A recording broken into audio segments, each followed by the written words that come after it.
What's the deal, pickles? Welcome back to my channel, or welcome to my channel if you're new here. I'm Kia Sims, and today I'm going to be showing you guys how I record my Sims 4 gameplay, aka how to start a Sims 4 YouTube channel. Okay, I did a video like this in the past, but that video is no longer up. It was also a little bit outdated, I guess you could say. So I wanted to make a new one. And before I fully jump into this tutorial, I do want to just apologize for my voice. Okay, I'm getting sick. I've said that like so many times, but yeah, I'm currently losing my voice, so if I sound a little different, don't mind it. But also a few disclosures. One, I want to let y'all know that I'm using a Windows PC. I'm not sure if this tutorial will work on Mac. I'm also using the latest version of a program called OBS, which is what I believe most people use to record their game. So if you don't already have that downloaded, that is the first thing you're going to want to do. I'll leave the link in the description, but you'll just go ahead and download the program and run it completely like normal. I already have it installed on my computer, so I'm not going to do all those steps on camera, but if you guys get stuck anywhere, just leave a comment and I'll do my best to help. But now we can get into the official tutorial. So once it's open, you're going to see that your screen is going to look pretty different from mine.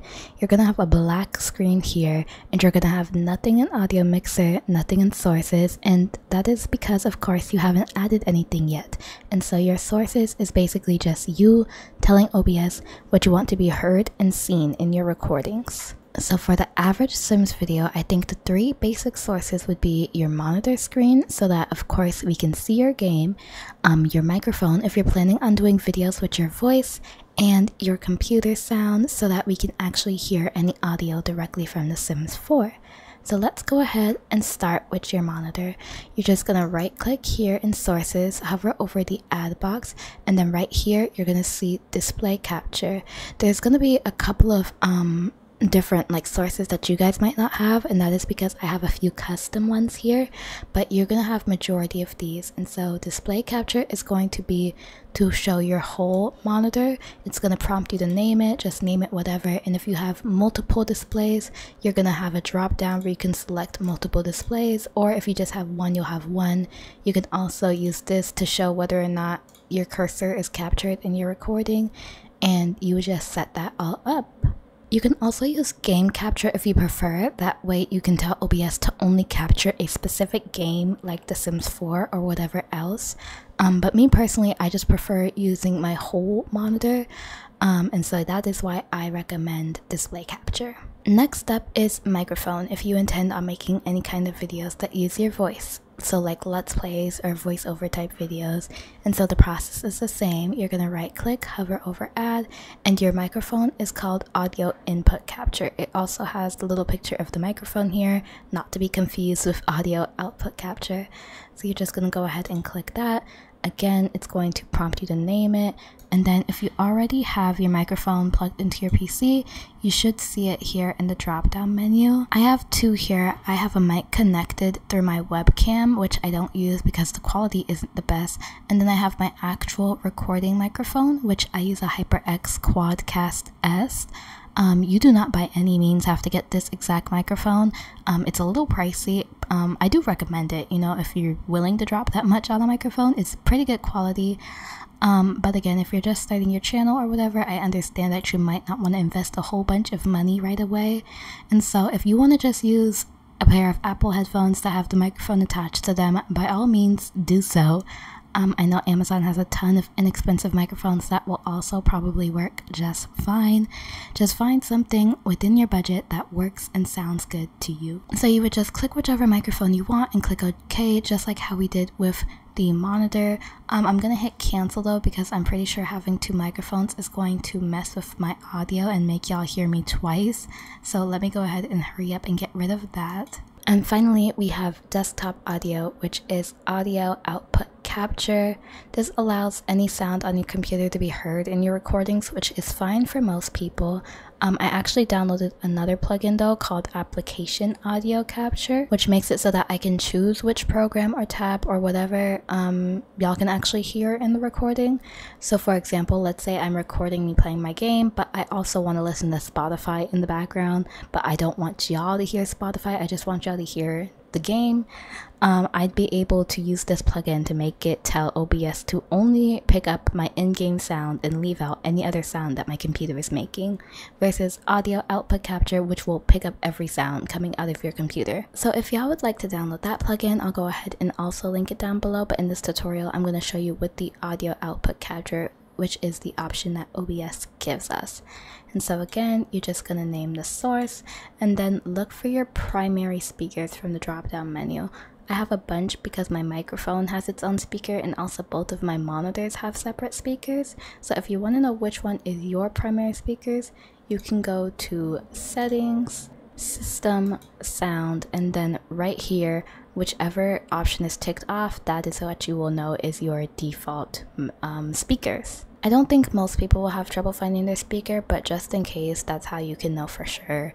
And so I would just take note of that. Mine is VG278, and so I would just select VG278 from the drop down menu, confirm, and then the audio output capture would be in my sources. I'm going to kind of separate settings into two different categories. So first up, we're going to do sound settings because I think it's a little bit more complicated, so it deserves to be on its own, but it's also more optional. And then we'll get into general settings, which are more of the important ones.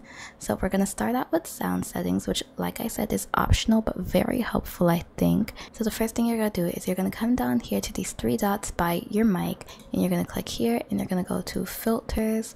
And it took me so long to actually learn what filters were and how to use them, but when I first started YouTube, I would literally just plug in my mic and start talking and it would work, but you'd hear my computer fans and you'd hear my family in the background, and you would probably hear a pin drop and I didn't like that.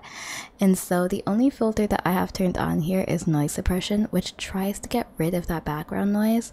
I know I have some custom video ones down here, but I found that I prefer using the one that OBS came with, which is Speaks, and I know it says low quality, but I still prefer this one because I have a very soft-spoken voice most of the time, and so when I use RN noise, sometimes my own voice gets cut out because it thinks my voice is background noise because it's like so low. But if you have more bass in your voice, RN noise would probably be very well for you, or would probably work very well for you. RN noise also does a very good job at removing background noise, but again, I use Speaks. And if you want to try both and see which one you prefer, I would definitely recommend that. Again, this is just the setting I use because it works for me, and I have my suppression level set to -6. Another filter y'all might be interested in, and I know I don't have any more on, it's because my microphone actually has a setting built in, but it's the gain filter, which can basically make your voice louder. I used to do this with my old mic, but again, I have a very soft-spoken voice, and so a big problem I used to have in my recordings was my voice being too quiet. And so I would just add this, name it gain, and then I would move this dial up so that I could hear myself louder, or so that my voice would come off louder in the recordings without me having to actually get louder and like yell into my mic. The only reason, again, I don't have it on anymore is because this new microphone I have has a built-in gain dial that I can manually turn to make myself louder and softer, and so I just prefer to use that. But that's really the only filters I can suggest from experience. I've messed around with noise gate and compressor and all these before, but I don't use them anymore, so I can't really explain them that well. So we're gonna move on to the next set of sound settings. Next up, we have advanced audio properties right below filters, and y'all don't have to change anything in here, but I want to explain what you're looking at because it will be relevant when we get to general settings.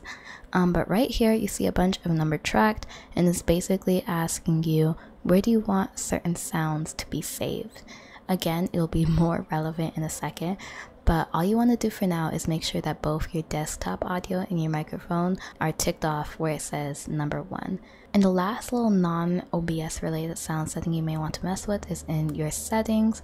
Again, you're going to go to settings, system, sound, and then you're going to scroll down here where it says input, and right here is the volume control by your actual mic. I don't remember if it's set to 100 by default, but again, this ties back to like my whole experience of my voice being too quiet in recordings. If you want to turn this down, if you're too loud, you can do that. Or if it's not at 100 and you feel like you're coming off quietly still in your recordings, you could also try turning this up. Again, I have mine set to 100 because I want my voice to be as loud as possible.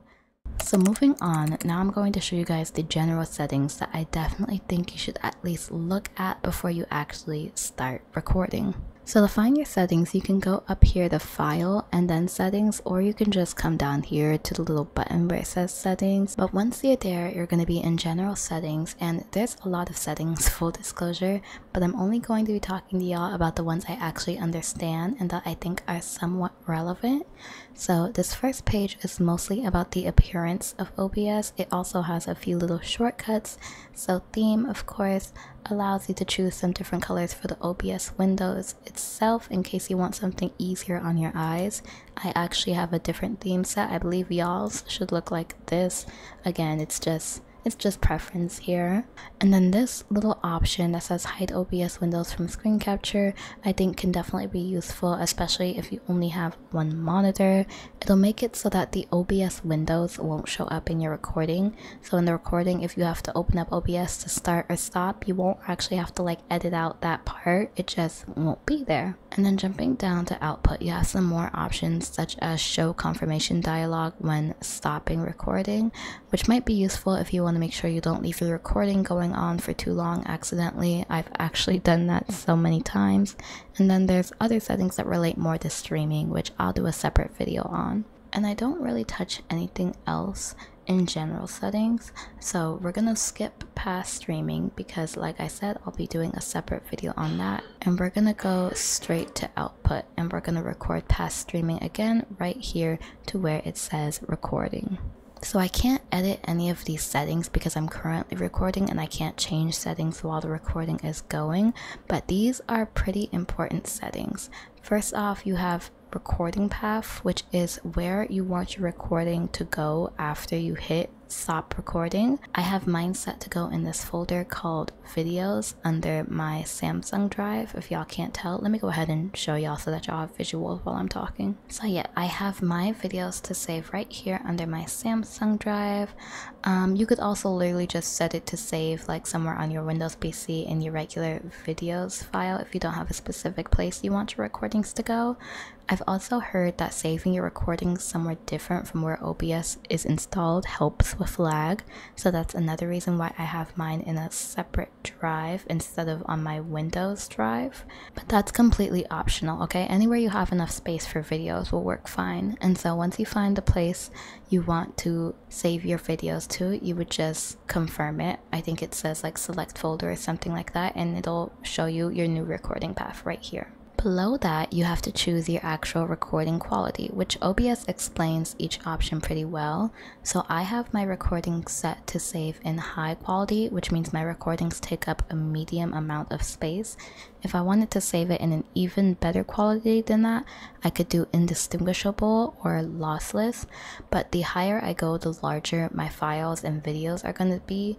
And so it's important to think about that depending on the type of videos you want to record, because if I only wanted to record, let's say create a Sims for example, the recordings probably wouldn't be that long, so I might be able to bump it up to indistinguishable quality. However, if I'm recording a Let's Play episode, which could be anywhere from like an hour to 2 hours long video, and I'm recording in indistinguishable quality, that's going to be a really big video by the time I'm done.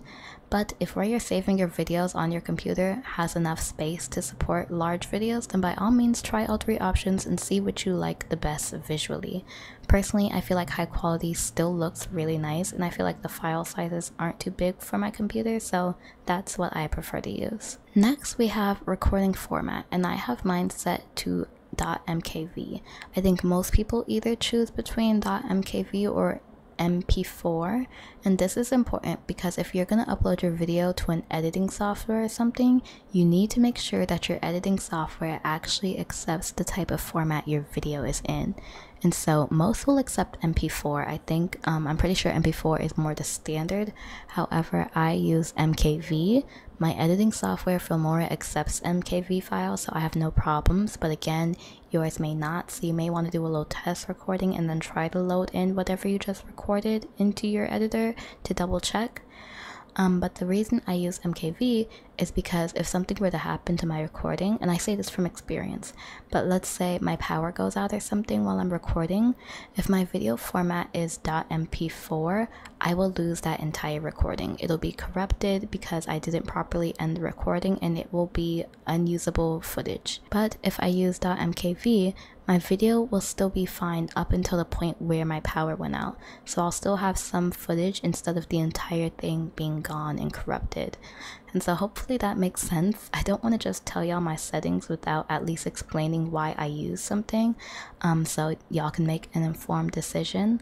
But yeah, again, if you do want to use .mkv like I do, just make sure your editing software accepts that file type if you plan on editing your videos. And the only other thing I've touched in here is audio track, which is what I was showing you guys earlier. That's asking you which set of sounds you want to be in your recording. It sounds simple in theory, but it gets really confusing if you just start ticking boxes without understanding or knowing what you're doing. And so that is why I told y'all to set your mics and desktop audio to be under track 1 and the audio mixer. That way everything can be heard. And so this is just telling your recording to pick up audio track 1. But that is it for output settings. I'm also going to skip audio right here because I showed y'all that more in depth earlier, so everything is basically already set up. And so we're just going to come right down here to video. And so video is pretty self-explanatory, but you just want to make sure that everything on your screen looks right. You don't want your screen to be stretched or to have weird extra background space because your screen wasn't formatted right.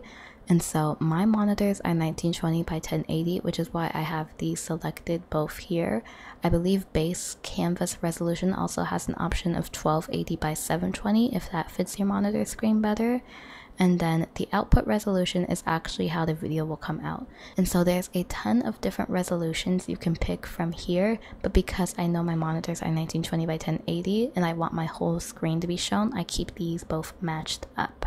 And if you're not sure what your monitor resolution is, you can also check by going down here into settings, going into system and then display, and then scrolling down until you see advanced display, and it will tell you right here next to your hertz your exact resolutions. But again, it's important to note that YouTube's aspect ratio is 16 by 9, and so if you have anything other than 16.9 right here, just know your video is not going to fill the entire screen on YouTube properly. It's gonna look a little weird. And so of course for frames per second I have 60. Most people either do 60 or 30, I think. So if 60 is lagging for you, go ahead and try 30, but I believe 60 will be fine on most people's computers or laptops. And then I'll go ahead and show you guys the hotkeys. I don't have any set up, but if you want to assign buttons on your keyboards to be certain functions like starting and stopping your recordings, you are more than welcome to.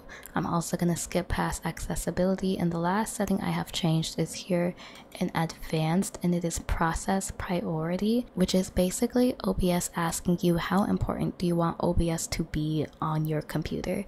And so since I don't want my recordings or OBS to be laggy and I know my computer can handle it, I have my process priorities set to above normal. I wouldn't stray too far from normal or above normal, but again, that's just because I know my computer can handle it, and so that's why I went ahead and changed mine.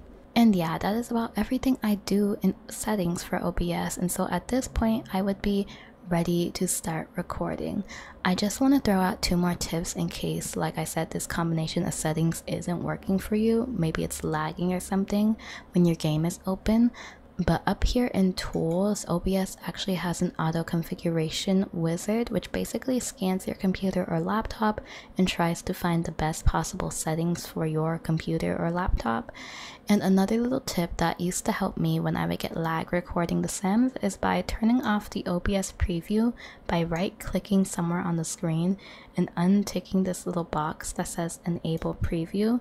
You can turn it right back on if you need it, but whenever my game would be be laggy, turning this off would be extremely helpful. Just make sure your screen is looking fine before you do, so that you don't have to worry about recording the wrong thing. And yeah. And so now I'm gonna move on to just give some generally helpful advice. I think when it comes to starting your Sims YouTube, nobody asked, but I'm gonna give my advice anyway. And so some are meant to be taken more literally than others, but number one is to be original. Of course, we're all playing the same game. Some of us are naturally gonna get compared, you know?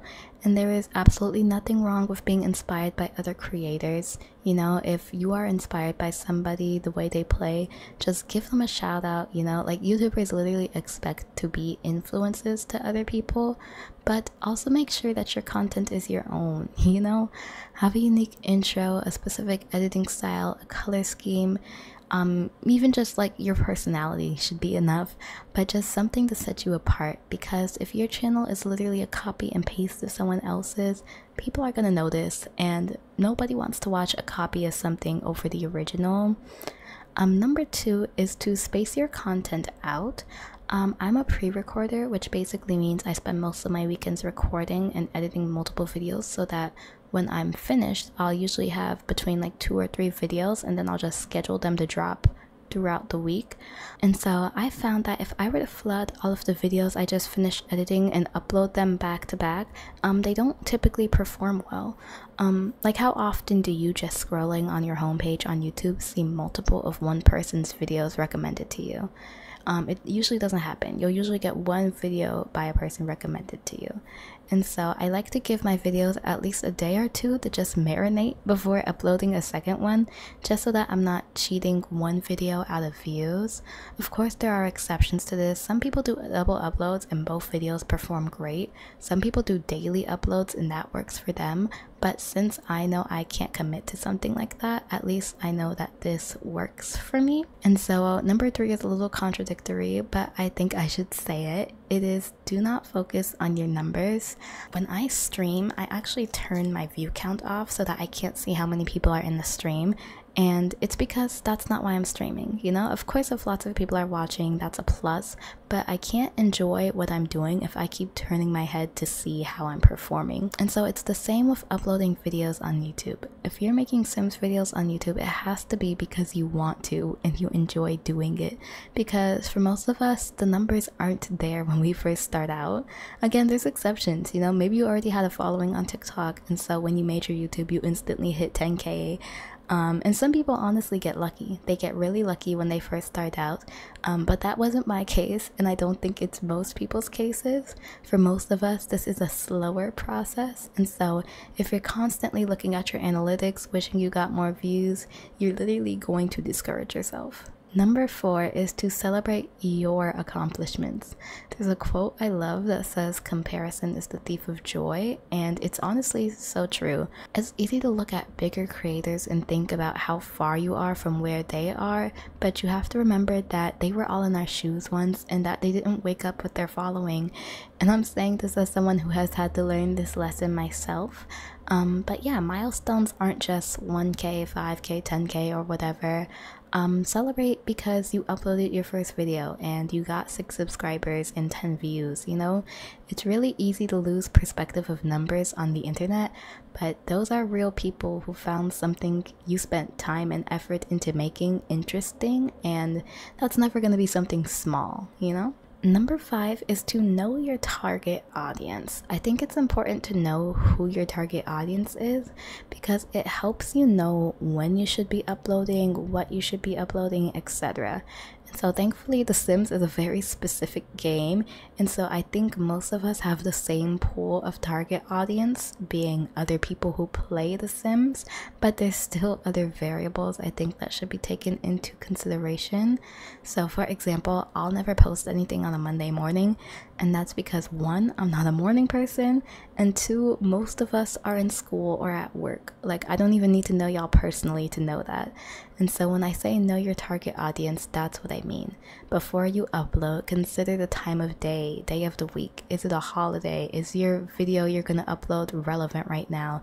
Did the pack just release? Is The Sims 4 a trending topic right now? Those are all things that help algorithm wise that I try to consider when uploading, and I think it might be helpful if y'all consider them too. And so my last tip is to enjoy what you post. There is no correct way to be a YouTuber. That's something that even I'm learning. Don't turn it into a job you hate, you know? Don't think that you have to own all the packs and only upload certain kinds of videos or whatever. Literally, if someone can feel your joy for something through your video, they're gonna come back 99% of the time.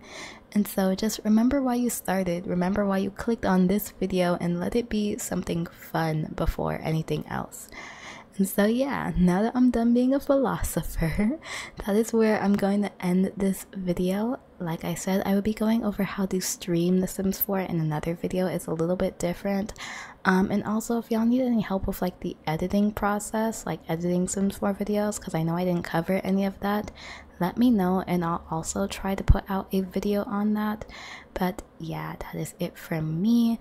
I will see you all in my next video. Make sure you leave a like and a comment down below and subscribe if you're not subscribed. Again, thank y'all so much for 1K, and I will see you all next time. Bye guys.